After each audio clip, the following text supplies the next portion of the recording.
On the ground is Michel. And he's got room. Room to run. And now look at this. Big gain, but a fumble.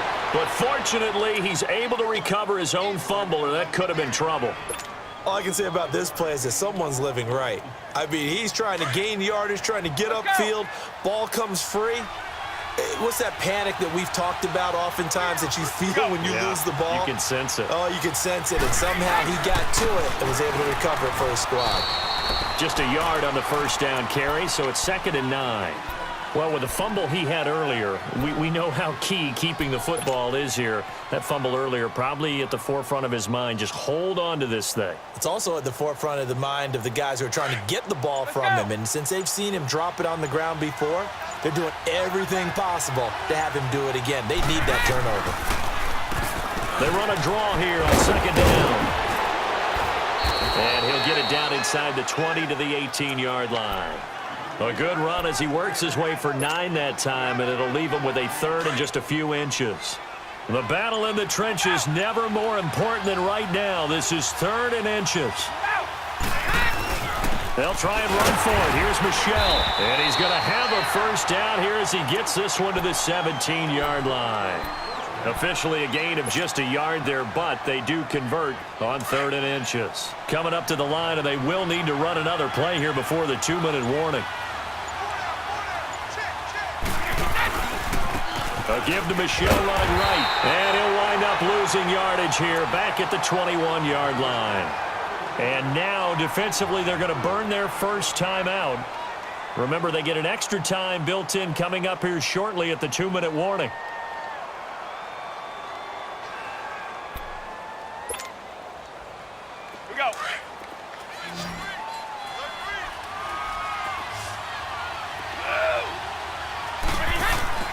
Now a play fake. Brady.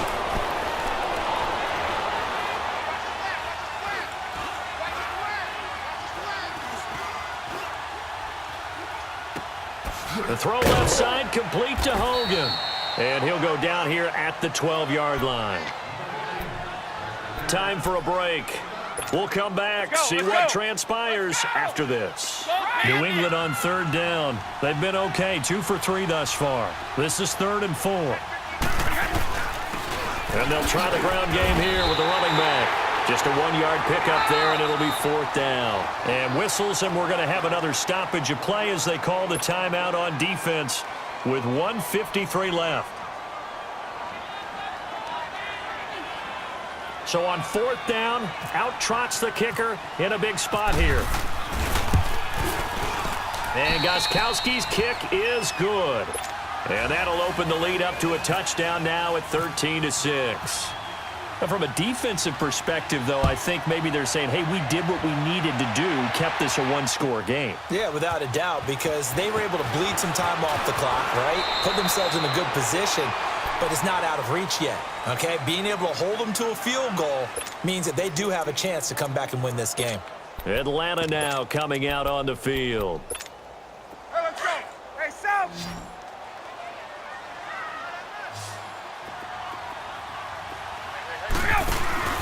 He'll look to throw. And Jones has it over the middle. And they're going to get this one all the way out across the 45. A really nice gain of 25 yards. That gets them the first down, but they've still got to move quickly here. Ryan now a perfect 8 for 8 to start the second half. Not bad. 1st and 10. He's back to throw. He's going to let it fly. And incomplete. He dropped it in the end zone. These are the spots, this stage of the game, where it pays to have speed on the perimeter, doesn't it? It certainly does, and in the second quarter, he may very well run by him, but in this situation, I know as a defender, I'm loosening up a couple of extra steps that allowed him to run with him stride for stride. Caught by Sanu. And he's going to be out of bounds, but able to take it inside the 40-yard line. A really nice pickup of 14 yards, and it moves the sticks. Ryan now 11 of 16 through the air. It's 1st and 10.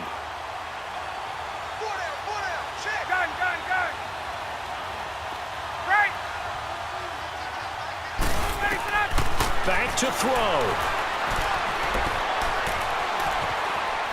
Flush to his right. And some room to maneuver. And he slides to avoid the hit. Nice work to get 7 out of that, and it's second down. Partner, he was going through his progressions. Not there, not there. After about the third one, he decided he better pull it down and run for it. And he slides down and avoids the hit for good measure. They'll run it now out of the gun. And he'll go down here right around the 23-yard line.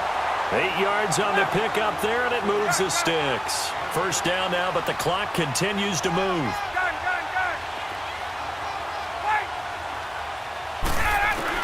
They'll look to throw. And his throw here's incomplete. The veteran Stephon Gilmore able to break that one up. Well, these corners, I tell you, they've done excellent work all game long. They remind me of guys in the past who just said, hey, throw it out here 100 times. Nothing good is going to happen. And if you throw it in the wrong place, I'll take it the other way. Back to throw. And incomplete there. A nice hit. Jars the ball free and brings up third down. Now we're in the situation where the quarterback's got to take full charge of his huddle. Got to totally command it, make sure all eyes are on him. All focus is locked in. Going to call multiple plays and go over different situations and scenarios to make sure everyone is on the same page. Ryan. And that is incomplete. 16 seconds now on the clock. They were moving the ball well early in the drive, but now it's fourth down. 3 straight incompletions all of a sudden could be their final play. And with that type of pressure, how are they going to handle it?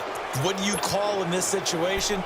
Personally, I got to get the ball to my best player with the play he likes to run best. Down 7, and they've got to go for it here on fourth down.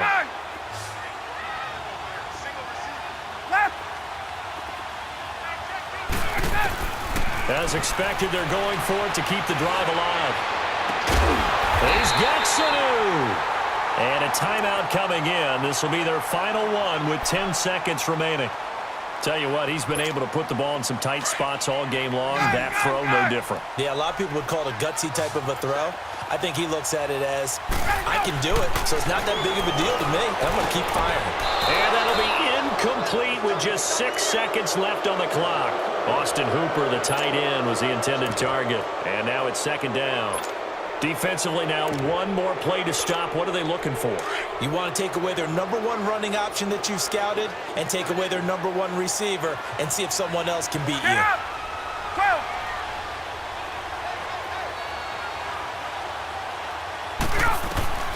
Ryan to throw. And his ball is caught. It's a touchdown. And now in the final seconds, they're a PAT away from likely getting this thing to overtime. Obviously, the excitement level here is almost a fever pitch. Down 1. It's tempting to go for 2. I say you go ahead and kick the extra point. You got the home crowd. Carry it into overtime. I'm with you. I do see some fans are holding up 2 fingers. Easy now. Yeah, but they're not the ones who have to actually make that call, are they? A very important extra point there, up and good, and we may very well be headed to overtime. Set to go now with the kickoff. These two teams all even again as we continue in this wild fourth quarter. Very short kick. This will be taken by one of the up men. And they're going to have really good starting field position here as that's taken up close to the 40. And here in overtime, if the team that receives the ball scores a touchdown, it's over. If they don't, we can still have some more football. That's exactly right. If they go down and kick a field goal, the other team gets a possession to either match it or score a touchdown to win the ball game. If both teams kick field goals, the next team to score wins. But if the receiving team throws a pick six or fumbles the ball and it gets picked up by the defense and they score, the game is over at that point. So we're right back where we started, all even as the kick's away. This fielded a few yards into the end zone. And he'll wind up getting an extra couple yards here for his trouble as he'll bring this one out to the 27. Now the Patriot offense set to take over again. Set for their first drive here in overtime. And this is where the crowd can really become a factor. They've had to battle it all day, but I know what you're saying. In overtime, That gets doubled, doesn't it? At least, because now the crowd really wants to be involved and help their team, and that first drive can dictate the whole thing because they know if this team takes it downfield and scores a touchdown, it's game over. It's been loud in here so far. Short gain there to start overtime. Almost a tester play, wasn't it? Wanted to see if the guys on defense were going to fit the gaps the correct way because we're in overtime. So it's not just physical tiredness out there, right? Mentally, are you still doing what you're supposed to do? And they were up to the task on that play. There's certainly fatigue on both sides of the football. And he'll take this for about 4 up to the 46-yard line. I call that play a success. A nice inside run sets up a very manageable second down, a very solid gain on that play.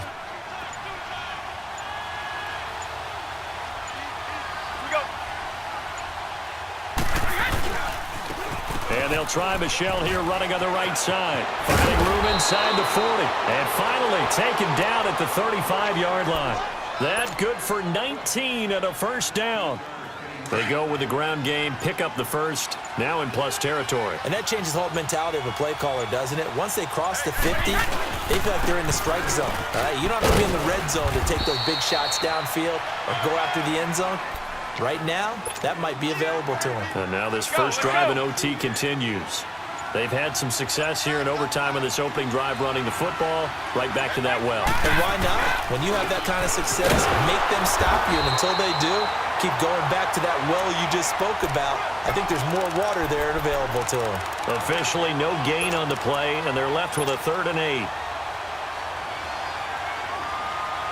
3rd and 8 situation. A tough spot here in overtime on the opening drive.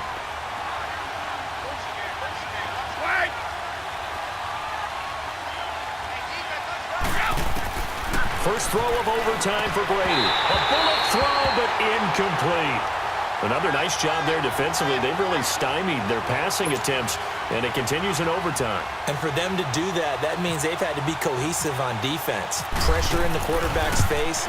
Good coverage of not just the wide receivers, but the tight end, the running backs when they try and slip out, and making sure they're at the point of attack. When the ball's in the air, they get there and help force some of those incompletions.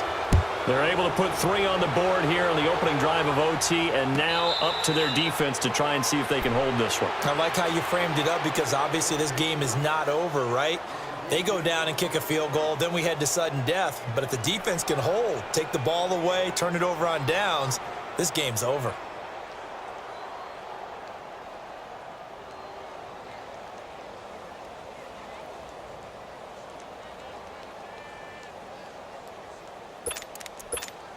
Ryan will bring the Falcons up now 1st and 10 at their 25-yard line. 20, wait. Let it go. First throw in overtime now for Ryan. Oh, he's got a man wide open, complete. And they're going to get this one all the way out across the 45. 23 yards on the play.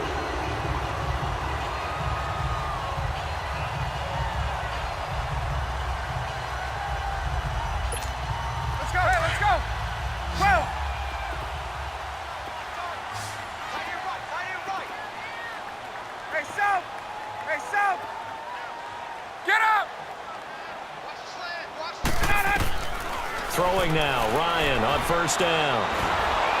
Nowhere to escape, and he goes down.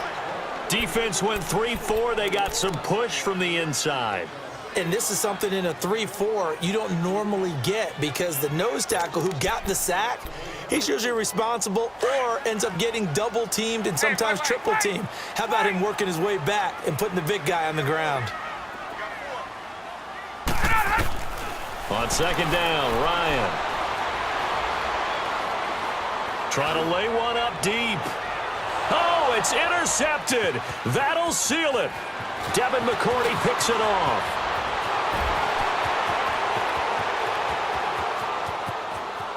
And he takes this one back into the end zone. And the Patriot defense has a touchdown. Still catching our breaths from that.